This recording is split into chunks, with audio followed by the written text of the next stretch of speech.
News time ডিজিটালে আপনাদের স্বাগত। আলিপুরদুয়ার থেকে আমি রয়েছি স্বপ্নাশিস। রাশিয়া ইউক্রেন যুদ্ধে প্রাণ গেল আলিপুরদুয়ারের এক যুবকের। আলিপুরদুয়ারের শালকুমারহাট অঞ্চলের মুন্সিপাড়ার বছর 25-এর যুবক ইন্দ্রজিৎ বিশ্বাস 2024-এ দালাল মারফত হোটেলে কাজ করবার জন্য গিয়েছিলেন রাশিয়াতে। সেখানে বেশ কিছুদিন কাজ করার পর সেখানে যোগ দেন রাশিয়ান সেনাবাহিনীতে। পরিবার সূত্রের খবর, রবিবার তারই এক সহকর্মী মারফত ফোনে জানতে পারেন যে রবিবার ইউক্রেনের এক ড্রোন হামলায় মৃত্যু হয়েছে এই ইন্দ্রজিৎ বিশ্বাসের। তারপর থেকেই পরিবারে নেমে আসে শোকের ছায়া।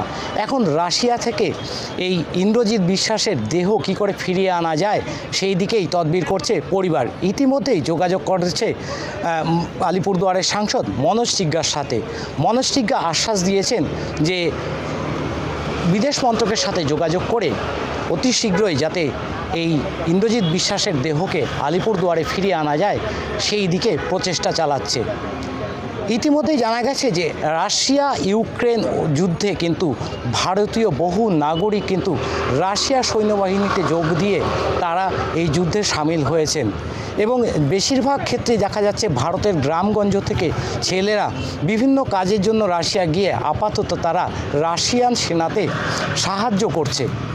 এখন কবে ইন্দ্রজিতের এই দেহ ফিরবে সে অপেক্ষা গুনছে পরিবার। আলিপুরদুয়ার থেকে স্বপ্নাশিস চক্রবর্তীর রিপোর্ট, নিউজ টাইম।